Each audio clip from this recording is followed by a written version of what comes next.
কেউ কথা রাখেনি। ৩৩ বছর কাটল, কেউ কথা রাখেনি। ছেলেবেলায় এক বষ্টমী তার আগমনী গান হঠাৎ থামিয়ে বলেছিল, শুক্লা দ্বাদশীর দিন অন্তরাটুকু শুনিয়ে যাবে।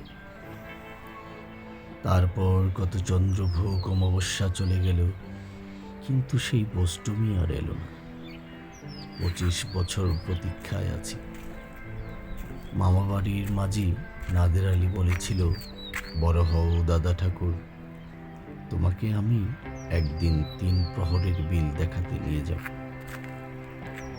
সেখানে পদ্ম ফুলের মাথায় সাপ আর ভ্রমর খেলা করে। নাদের আলী, আমি আর কত বড় হব?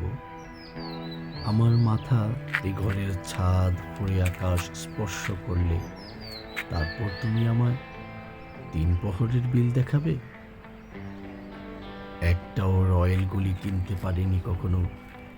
লাঠি লজেন্স দেখিয়ে দেখিয়ে চষেছে লস্কর বাড়ির ছেলেরা।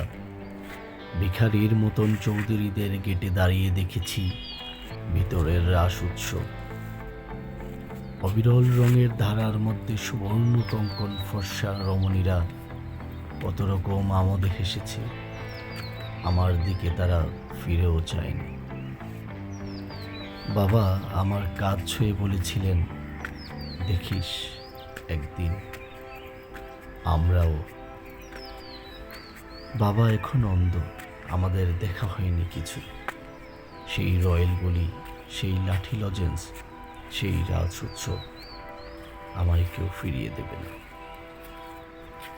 বুকের মধ্যে সুগন্ধি রুমাল রেখে বরুণা বলেছিল, যেদিন আমার সত্যিকারের ভালোবাসবে সেদিন আমার বুকেও এরকম আদরের গন্ধ হবে। ভালোবাসার জন্য আমি হাতের মুঠোয় প্রাণ নিয়েছি। দুরন্ত সারের চোখে বেঁধেছি লাল কাপড়। বিশ্ব সংসার তন্ন তন্ন করে খুঁজে এনেছি ১০৮টা নীলপদ্ম।